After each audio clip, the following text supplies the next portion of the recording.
Welcome back to my channel Humaid academy. My name is Mohammad Nasir.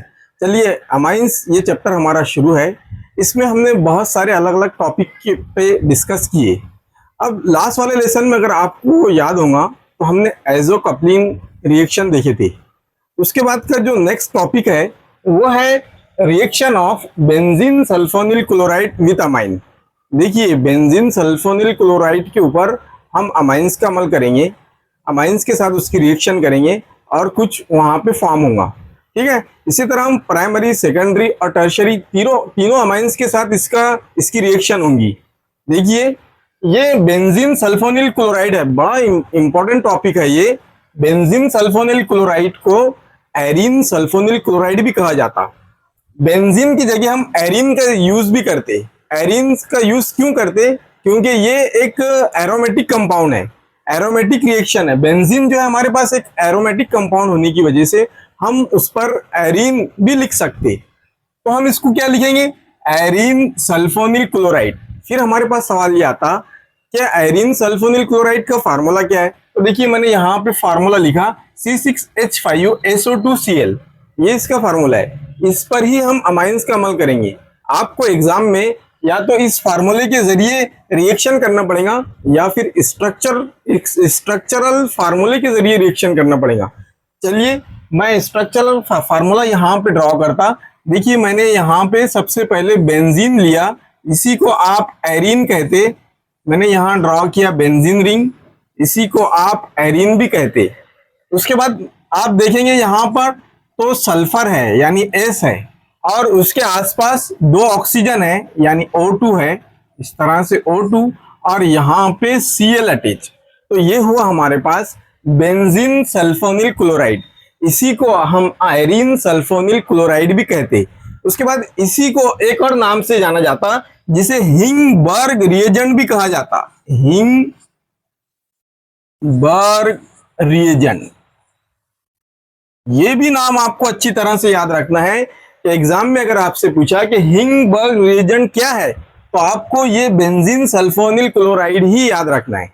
चलिए जब हम इसका अमाइंस के साथ रिएक्शन करेंगे, देखिए मैं यहाँ पे C2H5NH2 लेता, यानी यहाँ पे मैं प्राइमरी अमाइंस ले रहा NH हाइड्रोजन और यहाँ पर हाइड्रोजन। मैंने यहाँ पे एक प्राइमरी अमाइंस लिया। जब इसकी रिएक्शन होगी तो देखिए क्या होगा, यहाँ से ये है हमारे पास इथिल अमाइन है ना, इथिल अमाइन है ना। तो इथिल अमाइंस का ये जो एक हाइड्रोजन है ये Cl से मिलकर HCl बाहर कर देगा और बाकी बचा हुआ पार्ट यहाँ पे अटैच हो जाएगा। तो देखिए मैंने यहाँ से Cl को लिया और यहाँ से हाइड्रोजन को लिया, इस तरह से HCl को बाहर कर दिया साइड प्रोडक्ट के तौर पर। अब देखिए यहाँ पर ये अटैच हो जाएगा तो क्या होगा, ये सबसे पहले मैंने बेंजीन रिंग को ड्रॉ किया, ये बेंजीन रिंग ड्रॉ हो गई। अब यहाँ पे हमारे पास S था और दो डबल बॉन्ड वाले ऑक्सीजन थे और यहाँ सिंगल बॉन्ड थी। देखिए यहाँ से Cl चला गया, अब यहाँ से डायरेक्टली नाइट्रोजन अटैच हो जाएगा और C2H5 और यहाँ पे हाइड्रोजन एज इट इज, ये कंपाउंड यहाँ पे तैयार होगा। देखिए ये जो रिएक्शन थी ये हमने प्राइमरी अमाइंस के जरिए यहाँ पे प्रोडक्ट तैयार किए। देखिए नाम हम लास्ट में देखेंगे इसका। अब मैं इसी को दोबारा सेकेंडरी अमाइंस के जरिए यहाँ पे लेता। सबसे पहले हम यहाँ पे हिंगबर्ग रिएजेंट को लेंगे, यानी ये बेंजीन रिंग और यहाँ पे S और डबल बॉन्ड O और डबल बॉन्ड O और ये Cl, ये है हमारे पास हिंगबर्ग रिएजेंट और इसी को हम बेंजीन सल्फोनिल क्लोराइड भी कहते, बेंजीन सल्फोनिल क्लोराइड भी कहते। देखिए यहाँ पर मैं क्या लूंगा, अब यहाँ पे हमने सबसे पहले ऊपर प्राइमरी अमाइंस लिए थे, अब मैं यहाँ पे सेकेंडरी अमाइंस ले लेता। जब सेकेंडरी अमाइंस की मैं बात करता तो C2H5 दोनों तरफ से अटैच होते और एक हाइड्रोजन यहाँ पे अटैच होता। ठीक है, तो फिर यहाँ पर भी जैसे ऊपर हुआ था वैसे यहाँ पर भी होगा।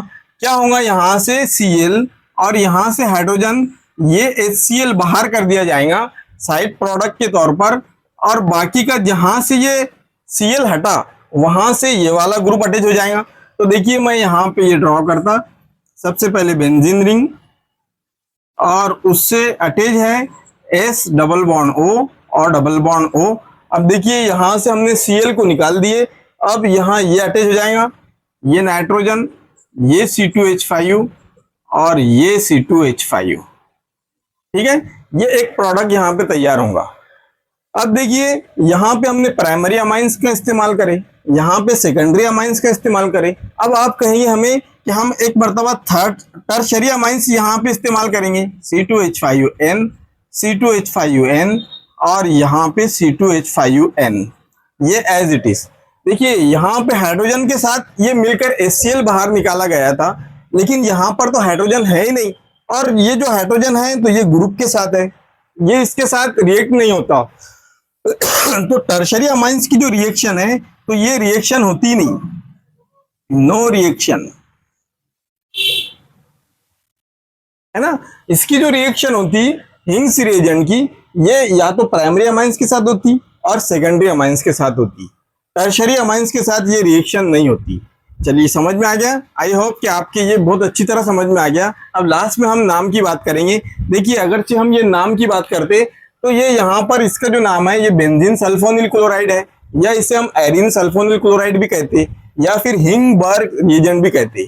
और दूसरी बात ये जो है तो ये हमारे पास इथिल अमाइन है, इथिल अमाइन। उसके बाद अब इसकी जब हम बात करेंगे तो देखिए ये सबसे पहले हम ये इसका नाम लेंगे, इसका नाम है एन इथिल। ये वाला नाम जो है ये इथिल ग्रुप एन से अटैच है, इसलिए इसका नाम होगा एन इथिल। उसके बाद बेंजीन रिंग है यहाँ पे, इसलिए बेंजीन रिंग का नाम एन इथिल बेंजिल। अब ये जो ग्रुप है ये एसओ ग्रुप को हम सल्फोनामाइड ग्रुप कहते, सल्फोनामाइड। तो इसका पूरा नाम होगा एन इथिल बेंजीन सल्फोनामाइड, ठीक है, याद रहेगा। इसी तरह यहां पर भी ऐसी, इसका नाम जो है तो हिंगबर्ग रिएजेंट है, और इसका जो नाम है इसका नाम है NN डाइथिल अमाइन।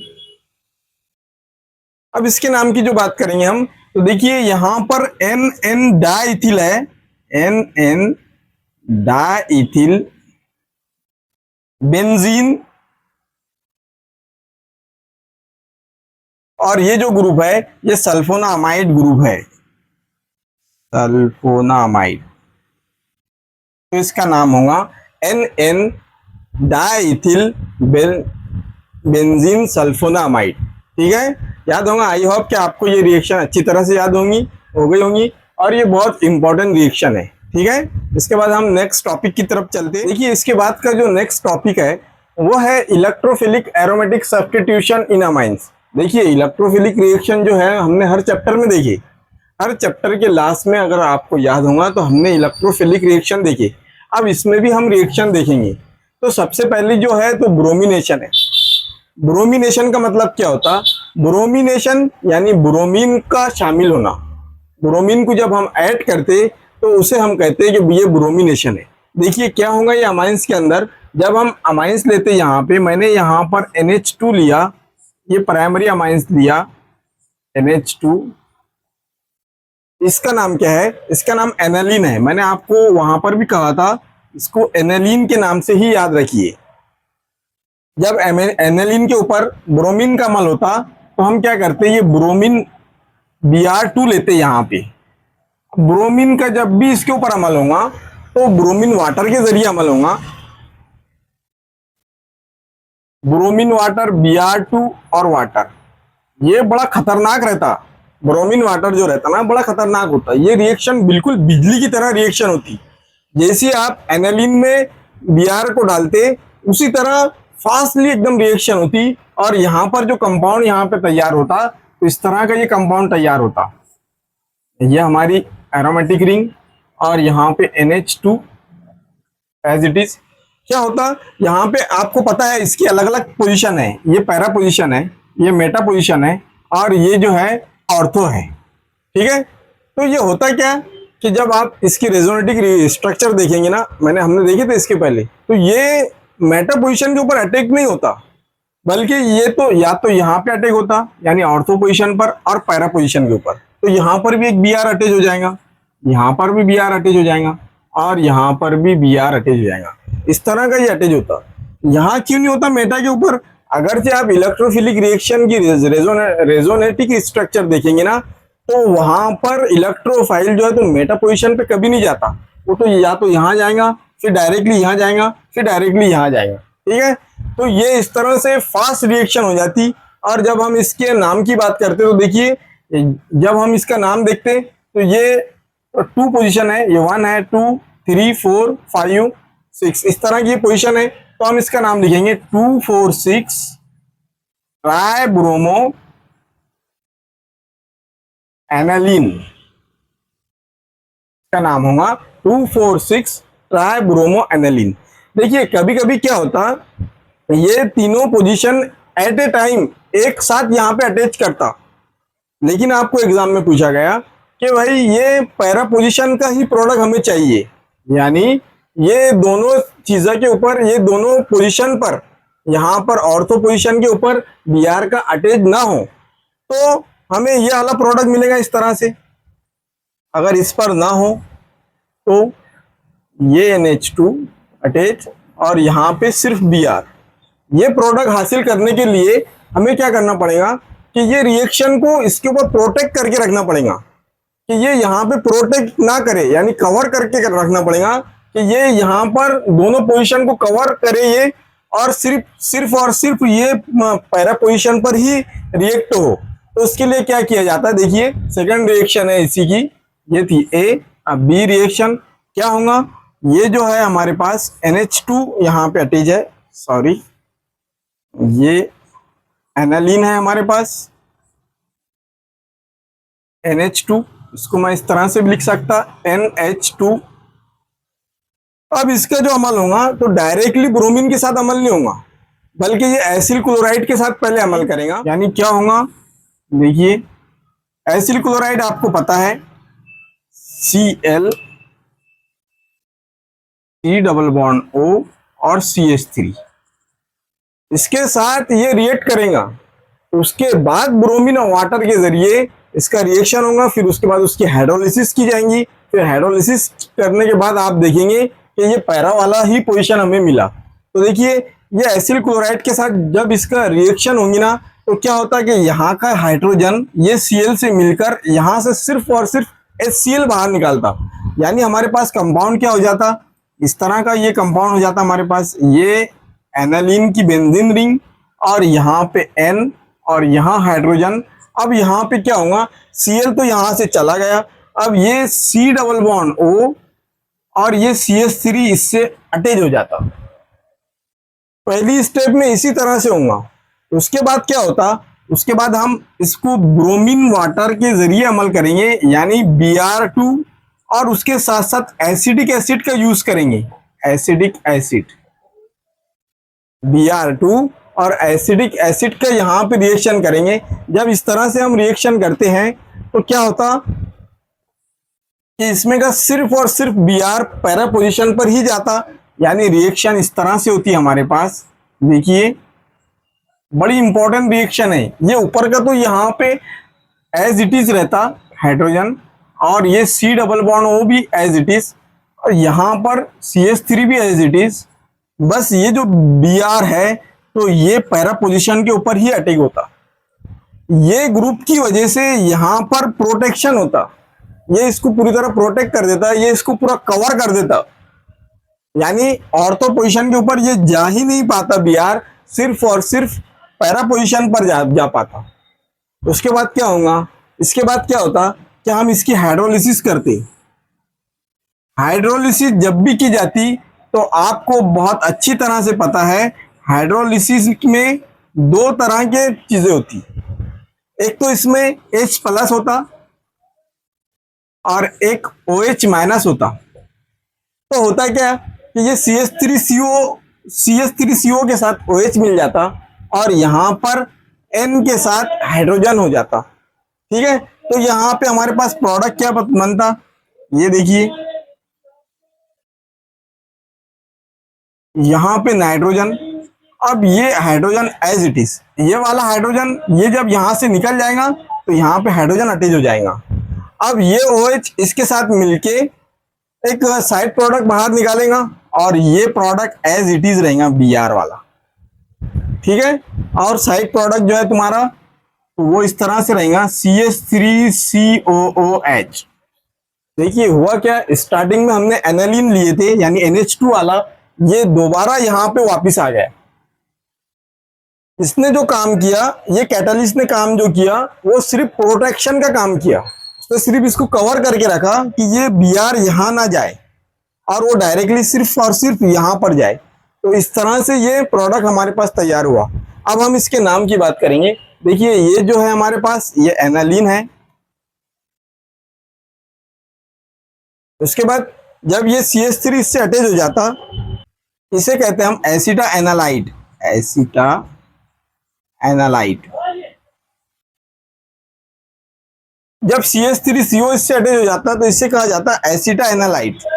अब यहां पर जो है तो Br अटैच है पी ब्रोमो एसिटा एनालाइड।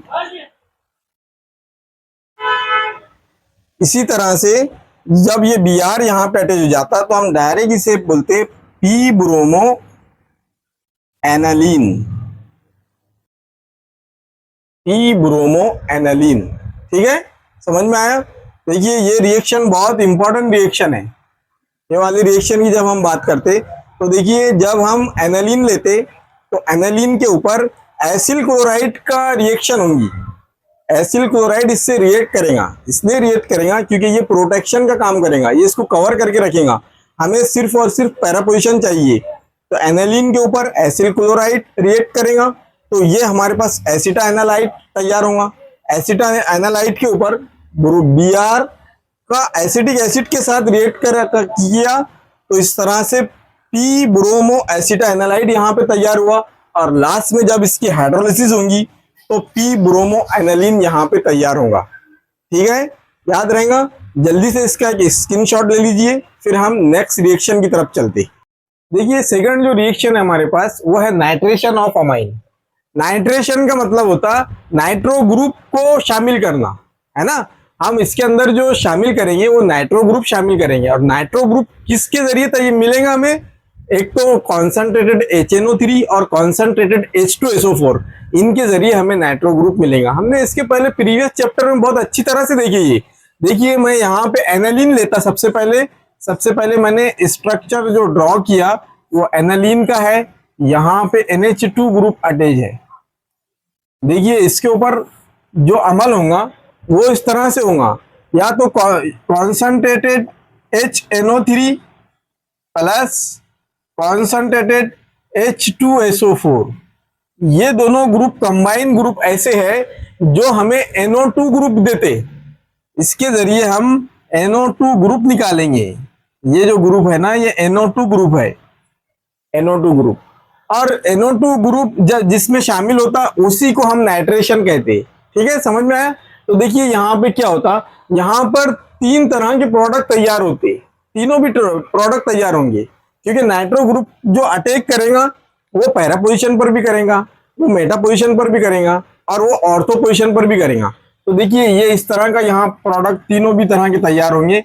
मैं सबसे पहले ये तीनों भी रिंग यहाँ पे ड्रॉ करता, NH2 अटैच प्लस, और ये यहाँ पर भी NH2 ग्रुप और यहां पर भी NH2 ग्रुप।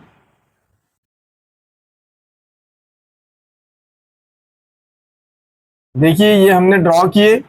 अब यहां पर क्या होता कि ऑर्थो पोजीशन पर भी नाइट्रो ग्रुप अटैच होता, उसके बाद मेटा पोजीशन पर भी होता और लास्टली पैरा पोजीशन पर भी होता, ठीक है। जब इस तरह की पोजीशन आती तो हम इसके नाम देते ओ नाइट्रो एनालिन, ओ नाइट्रो एनालिन। और जब यहां पर मेटा पोजीशन पर होता तो उस वक्त M नाइट्रो एनालिन, और जब पैरा पे होता तो P नाइट्रो एनालिन। देखिए दूसरी एक बात और यहां पे याद रखना है इस रिएक्शन में कि इसमें जो प्रोडक्ट यहाँ पे तैयार होते ये खास कैटेगरी में होते। क्या होता मालूम है, सबसे ज्यादा जो प्रोडक्ट यहाँ पे तैयार होता वो पैरा वाला तैयार होता। यानी जब हम क्वांटिटी 100% में से निकालेंगे तो हमको 51% यहाँ पर पैरा वाला को मिलेगा। ठीक है, सबसे ज्यादा पैरा वाला यहाँ पर 51% मिलेगा। उसके बाद अगर हम यहाँ पर मेटा की बात करें तो यहाँ पे 47% यहाँ पर मेटा प्रोडक्ट मिलेगा। और जब हम इसकी बात करते तो यहाँ पे सिर्फ और सिर्फ 2% ऑर्थो वाला यहाँ पे प्रोडक्ट तैयार होता। देखिए समझ में आया कि जब भी हम नाइट्रेशन का अमल करते तो नाइट्रेशन के अमल में हम HNO3 और कॉन्सेंट्रेटेड H2SO4 का यूज करते, जिसके जरिए हमें नाइट्रो ग्रुप मिलता। जब नाइट्रो ग्रुप का इससे जब ये अट्रैक्शन होता, जब रिएक्शन होती, तो उस वक्त हमें 3 अलग अलग प्रोडक्ट यहाँ पे मिलते, एक पैरा पोजीशन वाला, एक मेटा वाला और एक ऑर्थो वाला। और इसमें पैरा वाला सबसे ज्यादा यहाँ पे क्वांटिटी में यहाँ पे तैयार होता, प्रोडक्ट मिलता। देखिए ये तो रिएक्शन हुई उस वक्त जब तीनों भी यहाँ पे मिल रहे। अगर आपको ये पूछा गया कि हमको तो सिर्फ और सिर्फ पैरा वाला ही तैयार करना है, ऐसा प्रोडक्ट तैयार करना है कि पैरा नाइट्रो एनालिन ही हो, तो उस पोजीशन में हम क्या करेंगे, प्रोटेक्शन वाला अमल करेंगे। हम इसको प्रोटेक्ट करके रखेंगे कि पैरा पोजीशन पर भी नाइट्रो ग्रुप ना जाए और मेटा पोजीशन पर भी नाइट्रो ग्रुप ना जाए। जब पैरा पे और नाइट्रो पे दोनों पर ही NO2 ग्रुप ना जाए तो उसके लिए हमें कुछ ना कुछ करना पड़ेगा। हमने जैसा पहले ब्रोमिनेशन के अंदर देखे थे कि हमने एसिलेशन का अमल करे थे। सबसे पहले एसिलेशन हुआ था, उसके बाद वो ग्रुप प्रोटेक्ट हुआ था, उसके बाद फिर हाइड्रोलिसिस हुई थी और हाइड्रोलिसिस होने के बाद हमारे पास पैरा वाला कंपाउंड यहाँ पे तैयार हुआ था। यहाँ पर भी ऐसी होगा। देखिए सेकंड रिएक्शन के अंदर मैं क्या करता, ये तो हमारी पहली रिएक्शन। दूसरी रिएक्शन के अंदर क्या करता मैं कि यहाँ पे सबसे पहले इसका जो अमल होगा, सबसे पहले ये जो रिएक्शन होंगी वो एसिलेशन होंगी, एसिल क्लोराइड के जरिए होंगी। और आपको अच्छी तरह से पता है एसिल क्लोराइड हम बोलते हैं ClCOCH3 को। जब एसिलेशन यहाँ पे होगा, ये जो होगा अमल, इसे हम एसिलेशन कहते हैं। जब एसिलेशन का अमल होता तो उस वक्त क्या होता है, ये हाइड्रोजन पर अमल करता, हाइड्रोजन से रिएक्ट करता। तो ये जो 2 हाइड्रोजन है ना, तो इसमें से एक हाइड्रोजन Cl के साथ मिलकर, ये जो एक हाइड्रोजन है ये Cl के साथ मिलकर HCl बाहर निकाल देता। HCl जब बाहर निकाल देता तो बचा हुआ COCH3 ग्रुप जो है तो NH के साथ मिल जाता। तो कंपाउंड इस तरह से होता। देखिए सबसे पहले मैंने रिंग को ड्रॉ किया। अब उसके बाद क्या होगा कि यहाँ पे का NH, ये N और यहाँ पे H यहाँ पे ऑलरेडी अटैच है। अब ये यहाँ से Cl चला गया तो यहाँ पे COCH3 बचा है ना। इस तरह का ये कंपाउंड यहाँ पे बचेगा। उसके बाद क्या होगा, उसके बाद इस पर अब नाइट्रेशन का अमल होगा। जब हमने देखे थे ऊपर नाइट्रेशन का अमल हुआ था तो देखिए क्या हुआ था, इसके अंदर concentrated HNO3 plus concentrated H2SO4 ये मिलकर, ये दोनों मिलकर नाइट्रो ग्रुप तैयार करेंगे, NO2 ग्रुप। ये ग्रुप इनके जरिए तैयार होगा नाइट्रो ग्रुप के। अब देखिए क्या होगा, अब क्योंकि यहाँ पे ये COCH3 है इसलिए ये दोनों चीजों को प्रोटेक्ट करेगा, ये दोनों तीनों चीजों को प्रोटेक्ट करेगा। और जो नाइट्रो ग्रुप है वो सिर्फ और सिर्फ पैरा पोजीशन पर ही जाएगा। तो क्या होता है यहाँ पर देखिए कि ये बेंजीन रिंग हमारे पास एनालिन वाली, और ये सब group as it is NH यहाँ पर और यहाँ पर COCH3। अब NO2 ग्रुप यहाँ पे अटैक हो जाएगा, यहाँ अटैच हो जाएगा NO2 ग्रुप। ठीक है, अब इसके बाद क्या होगा, इसके बाद की जो स्टेप रहेंगी ना तो वो रहेंगी हाइड्रोलिसिस की। हाइड्रोलिसिस होंगी इसकी, हाइड्रोलिसिस। और आपको पता है कि जब भी हाइड्रोलिसिस होती उसमें एक तो H+ आयन होता और उसमें OH- आयन होता। ठीक है, तो होता क्या पता है आपको कि ये COCH3 जो है ना, COCH3 इसके साथ OH अटैच हो जाता और ये जो NH है, यहाँ पे NH दिख रहा, ये हाइड्रोजन को लेकर NH2 बना देगा और ये जो CO है ये COOH से मिलकर CH3COOH इस तरह से कंपाउंड साइड प्रोडक्ट के तौर पे बनाता। तो देखिए क्या हो जाएगा यहाँ पर एक तो हमारी एनालिन वाली रिंग CnH2 और यहाँ पे नाइट्रो पोजीशन पर ही NO2 ग्रुप दिखेगा आपको और साइड प्रोडक्ट जो रहेगा CH3COOH इस तरह से एसिडिक एसिड ये यहाँ पे साइड प्रोडक्ट बन के तैयार होगा। देखिए अब हम इसके नाम की बारी, तो आपको पता है ये जो है हमारे पास ये एनालिन है। जब एसिलेशन का अमल होता और COCH3 ग्रुप यहाँ पे अटैच हो जाता तो उस वक्त हम बोलते इसको एसिटा एलेनाइड, एसिटा एलेनाइड, एसिटा एनालाइड। यहां पर भी ऐसी होगा। यहां पर अगर से आप देखेंगे तो यहां पैरा पोजीशन के ऊपर नाइट्रो ग्रुप है इसलिए पी नाइट्रो एसिटा एनालाइड, एसिटा एनालाइड। और जब लास्ट में आप देखेंगे तो यहां पर हमारे पास नाइट्रो वाला पैरा वाला प्रोडक्ट पी नाइट्रो एनालिन तैयार हुआ, पी नाइट्रो एनालिन। और यही तो होना था हमें, पी नाइट्रो एनालिन। समझ में आया आपके? आई होप कि आपके बहुत अच्छी तरह से समझ में आ चुका होगा। हम एक मरतबा क्विकली से रिवाइज करते। देखिए एनालिन के ऊपर जब एसिलेशन का अमल होता तो यहाँ पे एसिटा एनालाइड तैयार होता। क्या होता, यहाँ से एक Cl और यहाँ से हाइड्रोजन ये मिलकर HCl बाहर निकाल देता और बाकी बचा हुआ पार्ट COCH3 यहाँ अटैच हो जाता। जब ये अटैच हो जाएगा उस वक्त फिर अब नाइट्रेशन का अमल होगा। जब नाइट्रेशन का अमल होगा आपको अच्छी तरह से पता है कि नाइट्रो ग्रुप यहाँ पे अटैक होगा, नाइट्रो ग्रुप अटैक होगा कॉन्सेंट्रेटेड HNO3 और कॉन्सेंट्रेटेड H2SO4 के जरिए। तो यहाँ पे पी नाइट्रो एसिटा एनालाइड यहाँ पे हमारे पास मिलेगा और जब हम इसकी हाइड्रोलिसिस करेंगे तो पी नाइट्रो एनालिन यहाँ पे तैयार होगा। ठीक है, आई होप कि आपके बहुत अच्छी तरह से ये रिएक्शन समझ में आ गई होंगी। आप चाहे तो जल्दी से इसकी स्क्रीनशॉट ले लीजिए। अब हम एक लास्ट रिएक्शन की तरफ, इसके बाद की लास्ट रिएक्शन है इस चैप्टर की, बिल्कुल लास्ट रिएक्शन है ये सल्फोनेशन रिएक्शन। जब हम सल्फोनेशन की बात करते तो सल्फोनिल ग्रुप का इस्तेमाल किया जाता है, यानी सल्फ्यूरिक एसिड यहाँ पे यूज करेंगे हम, वो भी कॉन्सेंट्रेटेड सल्फ्यूरिक एसिड।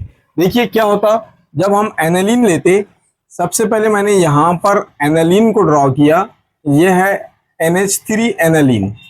जब इसको हम हीट देंगे कॉन्सेंट्रेटेड H2SO4 के साथ अमल करेंगे तो क्या होगा, देखिए आपको अच्छी तरह से पता है जब कॉन्सेंट्रेटेड H2SO4 की हम बात करते तो इसमें या तो H+ आयन होता और या फिर HSO4 इस तरह माइनस वाला ये होता। ये दो चीजें इसके अंदर होती।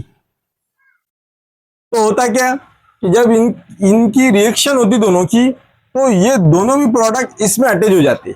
वो कैसे, देखिए क्या होगा, सबसे पहले हमने यहाँ पे रिंग को ड्रॉ किए और यहाँ पे एज इट इज इस तरह से लिखिए। देखिए ये प्लस वाला NH3 यहाँ पे हाइड्रोजन के पास चला जाता तो ये प्रोडक्ट बन जाता यहाँ पे NH3, क्योंकि इसकी वैलेंसी बढ़ जाती और जो माइनस वाला है ये इसके बाजू में यहाँ पे अटैच होता HSO4।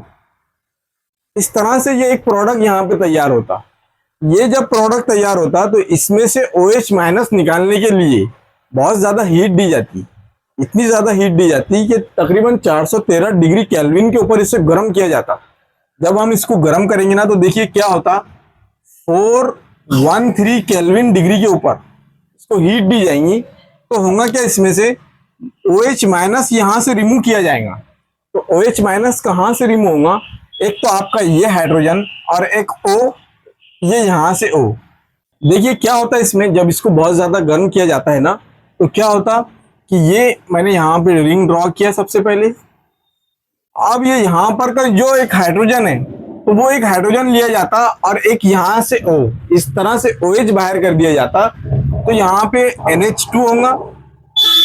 अब जो बचा हुआ है हमारे पास, यहाँ से तो एक O चला गया हमारा, तो मैं इसको इस तरह से लिख सकता SO3H। इस तरह से ये यहाँ पे तैयार होता। अब देखिए ये जो हाइड्रोजन है ना, तो ये हाइड्रोजन कभी भी एक जगह नहीं रहता, ये घूमते रहता। कभी कभी क्या होता है ये यहीं रहता, कभी कभी ये ऊपर चला जाता। जब ये ऊपर चला जाता तो उस वक्त ये NH3 बन जाता, और जब यहां पर ही रहता तो SO3H रहता। तो क्या होता मालूम है, ये इरिवर्सिबल रिएक्शन रहती यहां से। तो देखिए ये मैंने रिंग को ड्रॉ किया, जब ये ऊपर चला जाएगा तो यहाँ पे NH3 बन जाएगा, और ये एज इट इज SO3 ही रहेगा। जब इस तरह का कंपाउंड तैयार होता तो हम इस तरह के कंपाउंड को ज्विटर आयन कहते हैं, ज्विटर आयन, ज्विटर आयन। अब हम इसके नाम की बात करते तो देखिए ये है हमारे पास एनालिन, और ये है हमारे पास एनालिनियम हाइड्रोजन सल्फेट, एनालिनियम हाइड्रोजन सल्फेट। अब इसके नाम की बात करें अगर हम, तो ये होगा हमारे पास sulpho anilic acid, sulpho anilic, sulpho anilic acid. और जब ये हाइड्रोजन ऊपर चला जाएगा तो उस वक्त ये ज्विटर आयन बनता। ठीक है, समझ में आया। देखिए सल्फोनेशन का अमल कॉन्सेंट्रेटेड H2SO4 के जरिए होता, और इसके अंदर ये दो चीजें होती, और ये दोनों भी यहाँ पे अटैच हो जाती। जब ये दोनों अटैच हो जाती तो उस वक्त हम इसको बोलेंगे एनालिनियम हाइड्रोजन सल्फेट। जब इसे हम बहुत ज्यादा हीट देंगे, तकरीबन 413 केल्विन के ऊपर इसको गर्म करेंगे, तो OH यहाँ से निकलेगा और एक सल्फो एनालिक एसिड यहाँ पे तैयार करेगा। इसी तरह जब हाइड्रोजन ऊपर चला जाएगा तो उस वक्त ये जो कंपाउंड बनेगा इसे हम ज्विटर आयन कहते हैं। देखिए ये क्वेश्चन भी बहुत इंपॉर्टेंट है, आपको अक्सर पूछा जाता कि एक्सप्लेन द ज्विटर आयन। तो आपको ये पूरी रिएक्शन देना पड़ता, 2 या 3 मार्क के लिए अक्सर एग्जाम में पूछा जाता। तो देखिए ये थी हमारी इस चैप्टर की बिल्कुल लास्ट रिएक्शन। आज हमारा ये चैप्टर अमाइंस यहाँ पे कंप्लीट होता। मैं आपसे हमेशा रिक्वेस्ट करते रहता हूँ कि देखिए आप इसकी प्रैक्टिस कीजिए। ऑर्गेनिक केमिस्ट्री असल में प्रैक्टिस का ही नाम है। आप जितनी ज़्यादा प्रैक्टिस करोगे उतना ज़्यादा परफेक्ट होंगे। आप वीडियो को 2-3 मरतबा देखिए और उसको समझिए, समझने के बाद इसकी अच्छी प्रैक्टिस कीजिए, जब ही आपका पॉइंट क्लियर होगा। फिर जब आप अच्छी तरह क्लियर हो जाएंगे तो आप देखेंगे कि आप नीट के पेपर उठा के देखेंगे तो आप छोटे छोटे क्वेश्चन बहुत आसानी से कर पाओगे। उसकी शर्त यह है कि आपका बेसिक अच्छी तरह से क्लियर होना चाहिए, आपकी प्रैक्टिस अच्छी तरह से होना चाहिए। ठीक है, चलिए मैं आपसे हमेशा लास्ट में यही रिक्वेस्ट करता कि जिसने अभी तक हमारा चैनल सब्सक्राइब नहीं किया तो सब्सक्राइब कर दीजिए, लाइक कीजिए और शेयर कीजिए। Thank you very much.